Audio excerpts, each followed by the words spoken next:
Il est évident que, et on l'a indiqué en tout début, que cette guerre avait la caractéristique de se situer en pleine mondialisation et que par voie de conséquence, elle concernait les 4 parties du globe.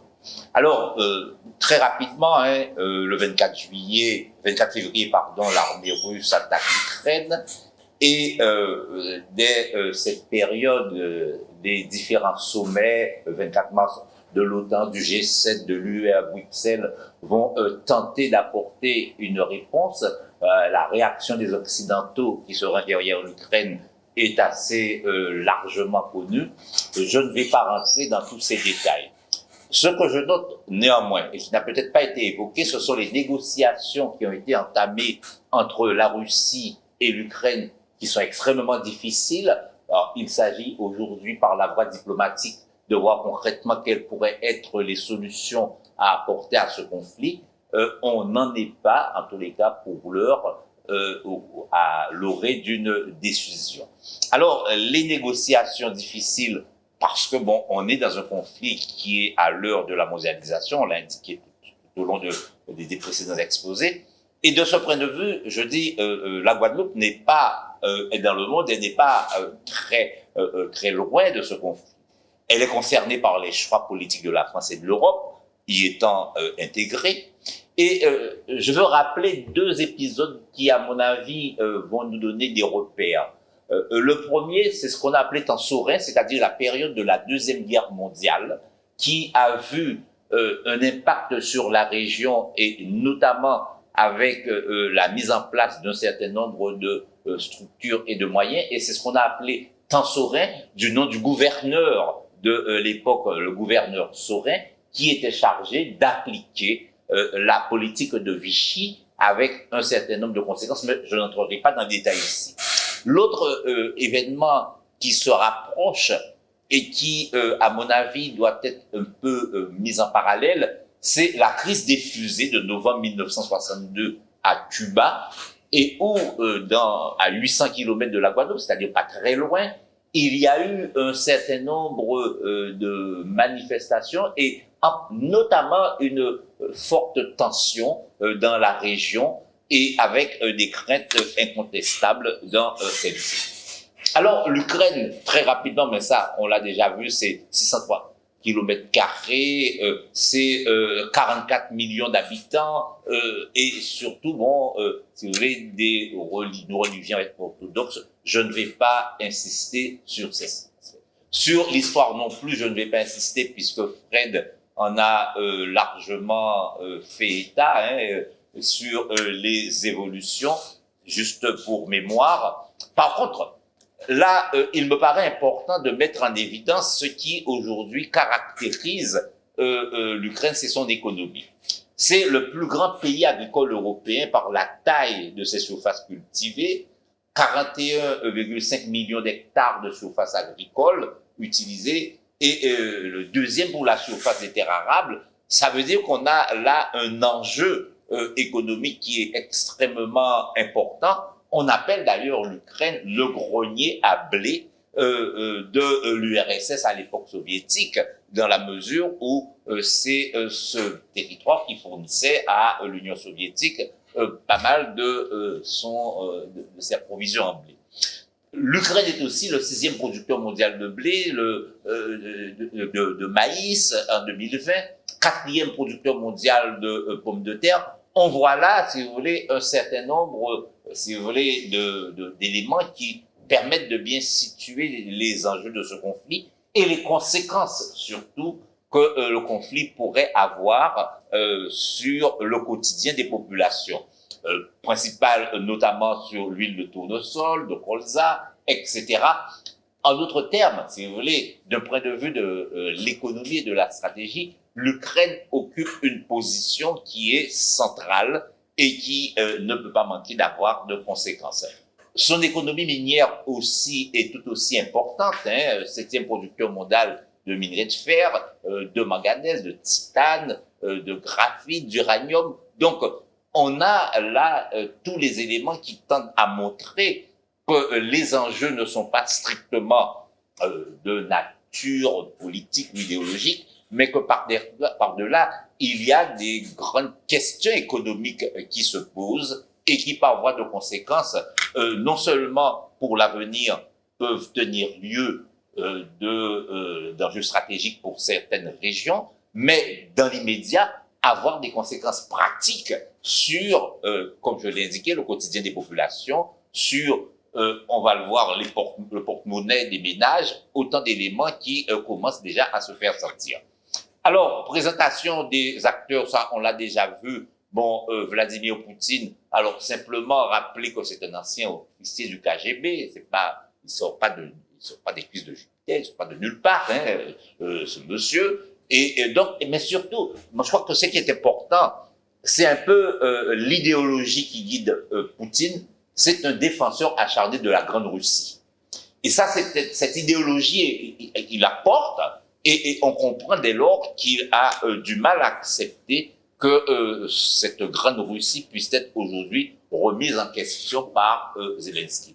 L'autre, Volodymyr Zelensky, alors comédien et homme d'affaires surtout, il incarne donc un personnage qui va dans une série télévisée et dont le titre était Serviteur du peuple. Et donc, il devient extrêmement populaire à cause de ça, avec un sens extrêmement aigu de la communication, et il va tirer profit de tout cela pour pouvoir être porté au pouvoir avec 73,2%. C'est quand même, en termes de légitimité, un élément extrêmement important. Et donc, d'ailleurs, il faut le savoir, le parti politique qui va le porter au pouvoir va s'appeler Serviteur du peuple, exactement comme la série télévisée qu'il avait animée pendant un certain temps. Donc, il fait le choix d'un rattachement à l'OTAN, à l'UE. Il est clair sur ces questions. Le poids de la géographie, je n'y reviendrai pas. Fred Reynaud en a parlé tout au long de son exposé. Les origines du conflit, bon, je crois qu'il faut toujours partir de cette idée de la séparation, en tous les cas, la fin de l'Empire soviétique et les relations qui s'établissent entre Gorbatchev et le monde occidental, et où, effectivement, il y a une espèce d'accord tacite. Alors, on ne sait pas si les choses ont été concrètement manifestées par un écrit. En tous les cas, on sait que il y avait une espèce de modus vivendi, on va appeler ça comme ça, qui avait été adopté. Et en janvier 2022, récemment donc, une rencontre a lieu entre la Russie, les États-Unis et les représentants de l'OTAN. Et ça, c'est extrêmement important, et ces pourparlers sont organisés à la demande de Moscou, qui dépose des projets d'accord entièrement rédigés. Et bien évidemment, en acceptant cela, l'OTAN concède à ne plus s'élargir, à ne pas faire adhérer l'Ukraine, et ce qui devient quasiment inacceptable. Alors, on a là une progression, et c'est intéressant de voir comment l'OTAN va progresser, si vous voulez. Bon, à l'origine, c'est ce qui est en bleu, et ensuite, progressivement, en 99, on en a parlé, 2004, 2009, 2017, 2020, comment progressivement, il y a une percée de l'OTAN. Et c'est ce qui interpelle, bien évidemment, Vladimir Poutine, qui se dit, bon, mais attention, on est en train de me cerner de façon extrêmement précise, et là-dessus, donc, sa réaction s'expliquerait. Et on a là, si vous voulez, pareil pour la progression de l'Union européenne. Alors ça, c'est l'Union européenne. Vous voyez en bleu cette progression de l'Union européenne qui a à mettre en parallèle avec la progression de l'OTAN, et ou encore pratiquement, si vous voulez, on assiste un peu à une espèce, on pourrait dire, de superposition des logiques européennes et nord-atlantiques, et qui font que, bon, aujourd'hui, la Russie se sent un peu, quelque part, cernée. Alors, bien sûr, on l'a indiqué tout à l'heure, c'est une guerre médiatique aussi, une guerre de l'image. Aucune guerre ne se gagne d'ailleurs uniquement par des armes. Quelle que soit la guerre, il y a une dimension de la propagande qui est importante. importante. Et la propagande et aujourd'hui la communication sont des armes tout aussi puissantes que les canons. Les médias occidentaux sont à l'unisson, ne révèlent qu'une aparté du conflit. Les médias russes sont sous contrôle et, bien sûr, la bataille des chiffres dont on a parlé. Alors, comment se positionne le monde face à la guerre en Ukraine? Et ça, ce graphique est très intéressant de voir, si vous voulez, globalement, quels sont les positionnements. Ceux qui sont en bleu foncé, ce sont les condamnations. Vous voyez, ce sont les États-Unis, le Canada, l'Union européenne, l'Australie. On est là, si vous voulez, avec de façon très ferme ceux qui portent la condamnation, bien sûr la Corée du Sud, un certain nombre de pays. On a ensuite les condamnations, mais qui ne vont pas jusqu'aux sanctions.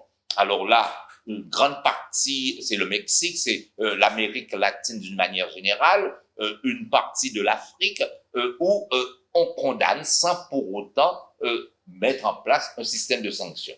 Et où il n'y a pas de condamnation explicite, alors on voit apparaître là un certain nombre de pays, Israël, l'Afrique du Sud, la Bolivie, et des soutiens. Alors il n'y en a pas beaucoup, on le verra tout à l'heure, il y a quand même la Biélorussie, on verra le cas du Venezuela et de Cuba, donc qui sont des pays qui apportent. On voit donc qu'il y a une répartition qui s'effectue dès lors à l'échelle planétaire. Alors, les risques d'une catastrophe sont réels. D'abord, les outrances verbales, criminels de guerre, dictateurs. Le président russe accuse Kiev d'être nazifié et responsable d'un génocide. Une rhétorique provocatrice qui, à mon avis, caractérise son interprétation de l'histoire des deux pays. Donc, humiliation réciproque, n'être pas à la recherche d'une solution. Et les sanctions militaires en Ukraine font craindre un embrasement. Question, et cette question elle se pose aujourd'hui, faut-il craindre un recours à l'arme nucléaire? Faut-il craindre un passage à l'acte à ce niveau? C'est une question qui est évidemment sur toutes les lèvres, d'autant plus qu'on prétend que des armes bactériologiques auraient déjà été utilisées, qu'il y a des armes non conventionnelles qui font partie aujourd'hui du conflit. Donc, il y a là à prendre en considération ces éléments. Alors, l'efficacité de ces sanctions, là encore, je n'y reviendrai pas. On a, si vous voulez, abordé, et je crois que tout à l'heure, François-Xavier Millet a très largement développé cet aspect. Alors, j'ai retenu là ce petit graphique qui montre aujourd'hui un peu l'échelle des sanctions à l'échelle planétaire. Alors, la Russie, qui n'était pas en tête avant le 24 février, est largement en tête aujourd'hui, devant l'Iran, la Syrie, la Corée du Nord, le Venezuela, le Myanmar et Cuba. Donc, on a là une gradation, si vous voulez, une échelle des sanctions qui est intéressante à remarquer. Les conséquences économiques, elles sont largement invoquées. Christine Lagarde, qui est, si vous voulez, donc la directrice présidente de la Banque centrale européenne, a alerté sur un probable ralentissement de la croissance de la zone euro, associé à une inflation nettement plus élevée que prévu. Et selon elle, il y aura un impact important sur l'activité économique et l'inflation par la hausse des prix de l'énergie, des matières premières, la perturbation du commerce international et la confiance. Elle a annoncé le jeudi 10 mars que la Banque centrale européenne allait réduire plus vite que prévu son soutien à l'économie pour se consacrer, bien évidemment, à limiter l'envolée de l'inflation. Alors, l'impact sur le quotidien se fait sentir déjà. Une hausse du coût des pâtes, de la baguette et d'autres produits alimentaires que c'est à prévoir, selon Raphaël Bourgman, qui est économiste. Et tout cela parce que la Russie et l'Ukraine exportent à eux deux un tiers du blé mondial. La facture de l'aide aura des répercussions sur les politiques publiques des États engagés dans le soutien à l'Ukraine. Effectivement, parce que, bon, une fois qu'on aura servi l'Ukraine, évidemment, il va falloir ponctionner sur d'autres choix politiques qui avaient été prévus. Donc, cela, ça va être nécessairement vérifié. Et en réalité, Et dernier point, le porte-monnaie des ménages sera affecté, il l'est déjà d'ailleurs, fort largement. Alors, l'impact social, et là je n'y reviendrai pas non plus, sur la crise des réfugiés, donc on en a parlé. Le Haut Commissariat aux réfugiés de l'ONU a livré un nouveau bilan. Alors, à l'époque, hein, quand ça a été fait, c'était à 3 millions, on parle aujourd'hui, plus de 3 millions de réfugiés. C'est le plus gros mouvement de population en Europe depuis la fin de la Seconde Guerre mondiale. Et cela pose le problème de la gestion des flux d'arrivée dans l'Union européenne et les pays voisins. On en a parlé il y a un instant. Une question que je vais évoquer et qui a donné lieu à énormément de polémiques, c'est la question du tri racial. Il semblerait qu'au moment de cet exode, il y a eu un certain nombre de tris qui se faisaient par les races. Et on a par exemple ces propos qui... Alors tous ces témoignages, je les ai eus sur le journal Libération qui rapporte, si vous voulez, des propos qui ont été tenus. Les Ukrainiens faisaient alors le tri entre les blancs et les non-blancs. Je dis les blancs parce qu'ils ne regardaient pas les papiers d'identité. Ils laissaient passer 100 personnes blanches, puis seulement 2 Africains. Ou encore, on dit, des discriminations ont eu lieu en Ukraine juste avant d'arriver à la frontière. Les forces de l'ordre ukrainiennes ont d'abord voulu nous faire croire que les Noirs et les Indiens, les Arabes, ne pouvaient passer que par la frontière avec la Roumanie, mais nous avons protesté contre ça. Ils ont tiré en l'air et nous ont foncé dessus avec leurs véhicules. Donc, face à cela, il y a eu un certain nombre de réactions. Réactions de l'Afrique du Sud. Des étudiants africains, d'autres Africains ont été maltraités entre l'Afrique. C'est, si vous voulez, réaction de services des Afriques du Sud. Au Nigeria, on dit pareillement, il a malheureusement signalé que la police et le personnel de sécurité ukrainien refusaient de laisser les Nigériens monter dans les bus et les trains.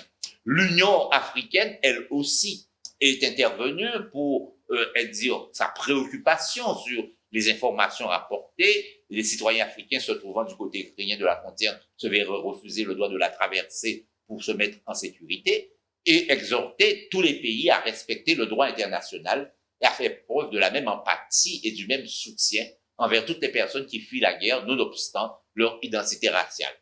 Et même l'Organisation internationale pour les migrations a dû se fondre d'un communiqué que vous avez, dont j'ai un extrait. Nous devons veiller à ce que la protection et l'assistance soient fournies à tous, y compris aux ressortissants des pays tiers, dont beaucoup sont des étudiants et des travailleurs migrants. Donc, une problématique qui a été posée. Alors, venons-en à la Caraïbe. Comment la question a-t-elle été perçue? D'abord, dès le 24, c'est-à-dire le jour même de l'invasion, la CARICOM, la communauté des Caraïbes, a publié par le biais de son secrétariat le communiqué suivant que vous avez sous les yeux, où il y a une condamnation des attaques militaires et de l'invasion de l'Ukraine par la Fédération de Russie. Ça a été clairement explicité, et en affichant, bien sûr, les grands principes. Le respect de la souveraineté, de l'intégrité territoriale, de la non-ingérence dans les affaires intérieures d'une autre nation. Et la CARICOM soutient le principe du respect universel, l'adhésion à des normes et des principes du droit international, et en appelle à un dialogue diplomatique intensifié. Ça, c'est le point de vue de la CARICOM, et je vous dis, qui a été exprimé le jour même, le 24 février, le jour de l'invasion, très rapidement. Donc, elle a tenu à se positionner par rapport à cette question. L'Organisation des États de la Caraïbe orientale, de la Caraïbe de l'Est, l'OECS, elle s'est positionnée 2 jours plus tard, le 26 février, et s'est elle aussi très clairement prononcée pour le respect des principes fondamentaux du droit international qui sont inscrits dans la Charte des Nations Unies. Cela a été clairement affiché. Mais il y a un élément intéressant qui apparaît dans ce communiqué de l'Organisation des États de la Caraïbe orientale, où on évoque la situation des petits États insulaires, sans présence militaire, dit-on. Et théâtre d'action interventionniste et militaire passée, les membres de l'OECS sont parfaitement conscients que notre existence en tant qu'État indépendant et souverain dépend fortement de l'adhésion mondiale unanime à ces principes immuables. Façon de dire, nous petits États, nous n'avons pas l'armée, nous n'avons pas les moyens de faire face à une agression quelle qu'elle soit, et que par conséquent, il faut, pour que nous soyons préservés, que chacun observe scrupuleusement les grands principes du droit international qui sont contenus dans la Charte des Nations Unies. Alors, s'agissant de la région en termes d'impact, un certain nombre d'étudiants qui faisaient leurs études à Kiev, en Ukraine, ont dû être rapatriés en urgence. C'est le cas des étudiants jamaïcains. 20 étudiants jamaïcains sont arrivés sains et saufs à l'aéroport international de Montego Bay. C'était le 2 mars, si vous voulez. Leur voyage de retour a été organisé par le gouvernement, par l'intermédiaire du ministère des Affaires étrangères et du Commerce extérieur. Et donc, on a mis en place un dispositif et il est à noter que le gouvernement a pris l'engagement de se mettre ces étudiants hors de danger et à leur apporter, en plus de les avoir rapatriés, un soutien psychologique, matériel, pour pouvoir tenir compte de cette expérience traumatisante. Alors, on a ici quelques témoignages que je vous donne rapidement. Bon, c'est Michael de Saint-Kitts, il dit, c'est difficile d'avoir vécu ça. C'est très difficile et j'essaie toujours de me ressaisir jusqu'au point où je peux vraiment dormir et bien me reposer. C'est toujours là dans mon esprit, les explosions et la peur de ne pas rentrer à la maison. C'est un étudiant, si vous voulez, qui va exprimer cela. Et j'ai là quelques titres de journaux. La Grenade prépare à la suite. Le premier ministre de la Grenade s'est adressé à la nation sur la guerre en Ukraine et en 2022. Les anti-guerres réagissent à la hausse des prix. Ça, ce sont des titres de journaux. Le premier ministre de Saint-Vincent révèle le contenu d'une lettre qu'il a écrite au président Poutine. La Barbade se prépare à l'impact des troubles de Russie, en Ukraine et en Russie, et le gouvernement de la Dominique préoccupé par le conflit frontalier russo-ukrainien. Donc, on voit une certaine inquiétude dans la plupart de ces États, notamment sur les conséquences que pourrait avoir le conflit sur le quotidien. Pour la Jamaïque, et là c'est ce qu'indiquait en particulier le ministre de l'Agriculture, Pernel Charles, et il déclarait que le conflit en Europe de l'Est présentait une opportunité pour la Jamaïque de devenir plus autosuffisante dans la production alimentaire. Alors, il a déclaré que l'effet du conflit signifie qu'il pourrait y avoir des défis, mais aussi des opportunités importantes pour nous de nous concentrer sur davantage de produits locaux comme le manioc ou l'igname. C'est la position qu'il a exprimée. Alors, je voudrais aborder ici deux cas particuliers dans notre région. C'est le cas de Cuba et du Venezuela. On connaît les traditions, la traditionnel lien entre Cuba depuis la révolution de 1959, entre Cuba et à l'époque l'URSS, mais par la suite avec la Fédération russe. Et en particulier en raison du blocus qui date de 1962, qui est organisé par les États-Unis, les Cubains ont tendance à se retourner vers les pays de l'Est et en particulier vers la Russie. Et dès le 23, vous avez le communiqué suivant de la présidence de Cuba qui dit « Ces derniers mois, des mouvements militaires des États-Unis et de l'OTAN dans des régions proches de la Fédération de Russie ont été constatés. Et ils ont été précédés par la livraison d'armes modernes à l'Ukraine, ce qui vaut à un encerclement militaire progressif. » Et de conclure, la Russie a le droit de se défendre. À la limite, si l'on s'en tient à cette déclaration du président Diaz, on serait presque dans une situation de légitime défense, puisque l'URSS, la Russie, pardon, excusez-moi, étant attaquée.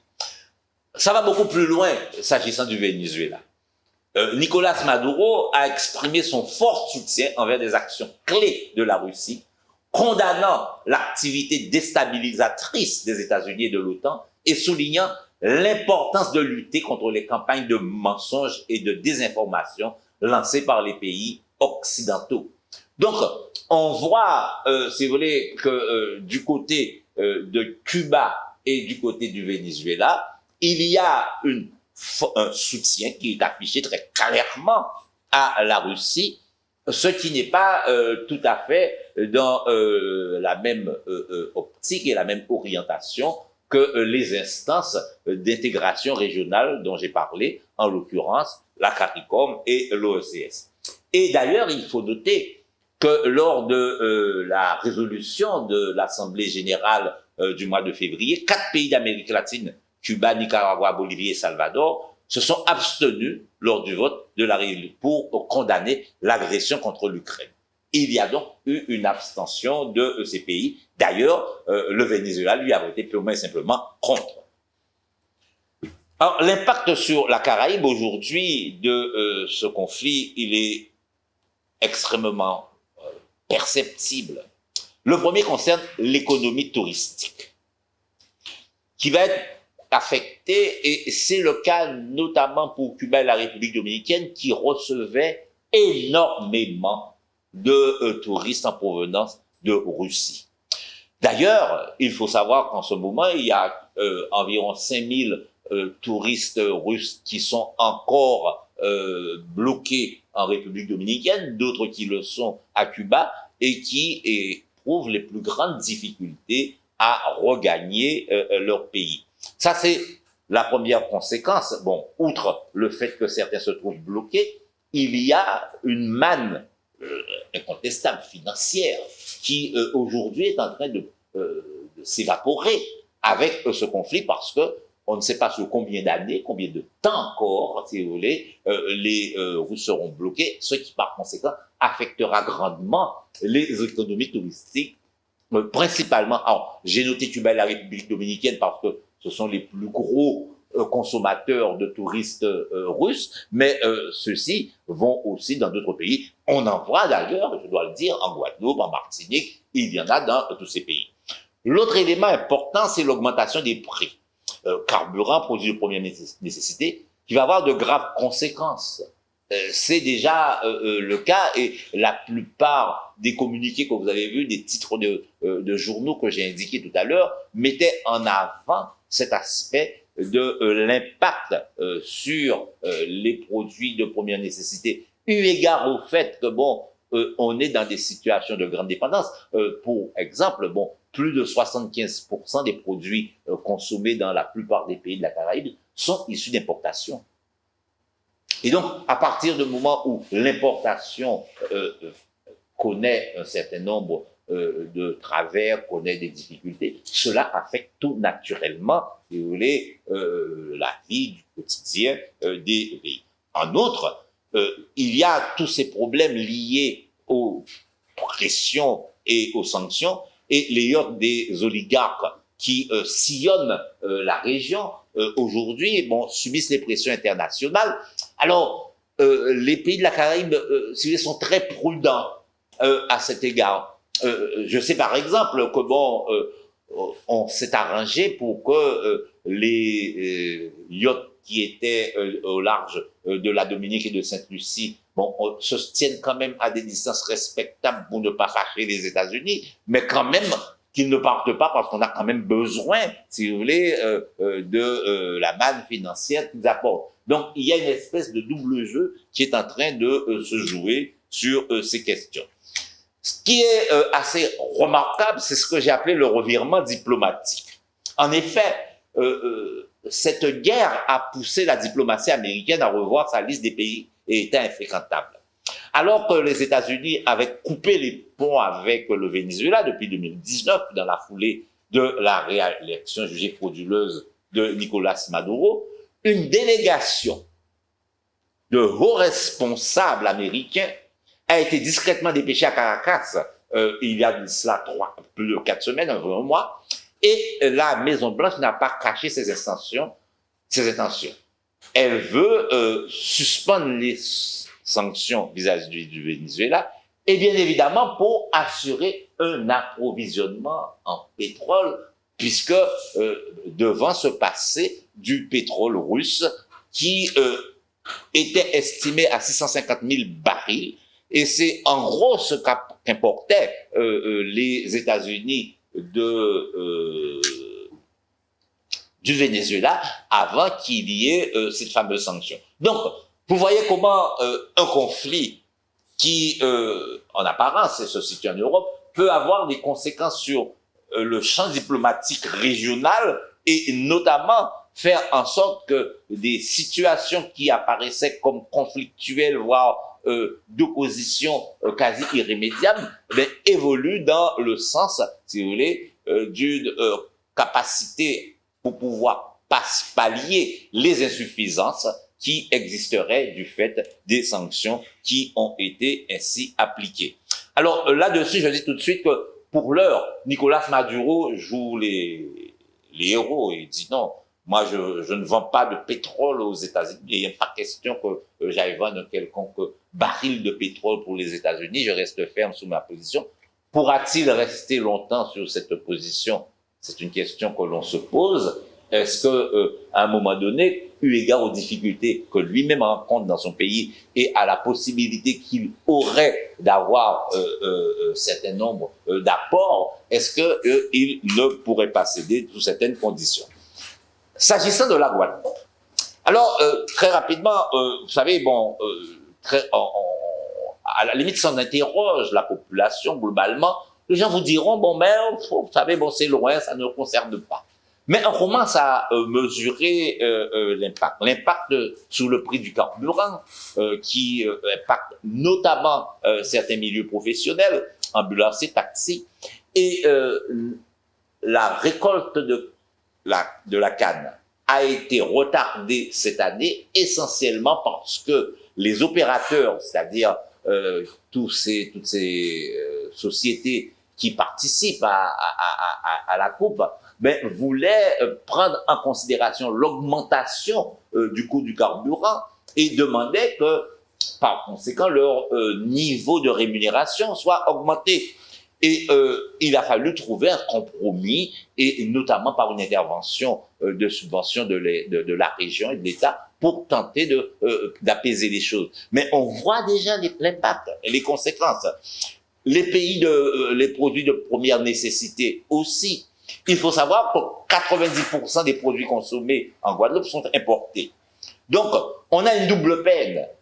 Une première peine qui vient du fait que l'augmentation de base des produits va se faire ressentir puisque le blé aura augmenté parce que, si vous voulez, les produits les matières premières auront augmenté. Mais l'augmentation aussi la deuxième peine tiendra dans le coût du transport, étant entendu que avec le renchérissement du prix du carburant, on va avoir, si vous voulez, là aussi une application tout naturellement de cette hausse sur le produit final, ou en tous les cas sur le prix final, et cela va avoir un certain nombre de conséquences qu'on ne manque pas. Ensuite, l'augmentation du coût des transports aériens et maritimes. Ça a déjà commencé. Le coût du billet sur Marie-Galante, si vous voulez, aujourd'hui, a augmenté de 25%. Il y a un certain nombre de questions de ce type. Bon. Et il y a une vidéo qui circule, je suppose que certains d'entre vous l'ont vue, notamment la semaine dernière, en fin de semaine dernière, dans l'un des grands supermarchés, à l'arrivée de l'huile de tournesol, il y a eu une quasi-émeute de personnes se précipitant pour pouvoir acquérir de l'huile. Donc, on est déjà dans un contexte qui est assez tendu et qui va avoir un impact social non négligeable. L'augmentation de la pauvreté, c'est indéniable parce que tout le monde ne va pas pouvoir se payer tout. Le risque de voir débarquer des réfugiés, dit-on. Là, on a la situation des étudiants en Roumanie. Il y a il y a pas mal d'étudiants de Guadeloupe, de Martinique, qui, pour des raisons XY, vont accomplir leurs études de médecine en Roumanie aujourd'hui et qui vont certainement, si vous voulez, à l'horizon de l'an prochain, réfléchir à 2 fois avant de retourner en Roumanie. Et bien sûr, la réduction de certaines prestations à l'horizon, compte tenu du fait, comme je l'ai dit, les politiques publiques vont devoir prendre en considération le coût de l'intervention. Donc tout ceci amène à une réflexion sur comment réagir. Et les réactions en Guadeloupe, ont été assez timides pour l'instant. Les institutions ne disent mot. Alors, il y a l'autre jour récemment, la Ligue des droits de l'homme et la Croix-Rouge ont organisé un débat, c'était le 19 mars. Je rappelle que la semaine dernière, le KJ a aussi, lui aussi, organisé un débat. Pour l'essentiel, dans les médias, il y a la reprise des informations internationales. On a eu le droit à quelques familles ukrainiennes bloquées en Guadeloupe et une manifestation à Bemao des Ukrainiens de Guadeloupe qui entendaient protester. Vous voyez cette manifestation, c'est la photo du bas que vous avez ici. Mais autrement, d'une manière générale, on peut dire que on est relativement éloigné de là-dessus. Alors, les réponses immédiates. L'action de l'État, 15 centimes sur le litre de carburant. L'action possible des collectivités territoriales. Alors, première question, est-ce qu'il faut jouer sur l'octroi de mer? Et les taxes, c'est un risque dans la mesure où cela réduit par la même occasion la marge de manœuvre de la région et du département s'il baisse ce coût de l'octroi de mer, parce que, bien évidemment, c'est avec cela qu'ils financent une grande partie des politiques qu'ils engagent. D'autre part, cela pose la question de la mutualisation des achats. Autrement dit, pour les collectivités, pour un certain nombre de groupes aujourd'hui, pour pouvoir faire des économies, il est essentiel d'envisager une mutualisation pour abaisser les coûts, comme j'indiquais. Ensuite, les services sociaux et les organismes caritatifs commencent à se mettre en branle aujourd'hui de façon à anticiper sur ce que pourraient être les éventuelles conséquences. Des actions citoyennes commencent à se mettre en place, covoiturage. Alors, vous savez qu'il y a des sites aujourd'hui dédiés qui fonctionnent et qui permettent de ce covoiturage, réduction du train de vie et peut-être la reconstruction des solidarités de proximité. Alors, à moyen et à long terme, il est clair que ce conflit pose la question du changement du modèle économique, sortir de la dépendance de l'importation, privilégier la proximité pour réduire les coûts d'approche, exemple le pétrole, Venezuela et de Trinidad, et créer les conditions politiques de cette transition par l'autonomie. Accélérer la transition énergétique pour être moins dépendant des énergies fossiles et des variations de prix, construire la souveraineté alimentaire et adapter les formations. On a d'ailleurs quelques réponses comportementales, individuelles et collectives à envisager. Prise de conscience et partage de l'information, privilégier la production guadeloupéenne et aussi inventer des solidarités adaptées. On a l'exemple ici du collectif Covid qui s'était constitué au moment de la grande crise du Covid, qui avait participé notamment à l'aide aux étudiants qui étaient restés sur le campus et qui n'avaient pas eu la possibilité d'avoir une aide, notamment alimentaire. Donc, il y a ces structures existent, ces solidarités ont vu le jour, comment les reconstruire et construire une résilience territoriale pour faire face au réchauffement climatique, aux catastrophes naturelles et aux bouleversements internationaux. Et enfin, je veux m'appuyer sur cette expérience qui avait été faite pendant la grande période Covid, à partir de l'expérience d'une chanteuse, Tricia Evie, qui avait créé ce groupe Facebook Localité, et lequel groupe avait permis, au moment où les approvisionnements, tout était extrêmement compliqué, difficile, eh bien, ils avaient réussi à livrer, mettre en place un certain nombre de choses qui vont certainement peut-être servir d'exemple. Voilà en quelques mots ce que je voulais vous dire concernant l'impact de ce conflit. Autrement dit, quoi qu'on dise, nous sommes concernés, quoi qu'on dise, il aura un impact sur nous et il faut s'y préparer. Merci beaucoup.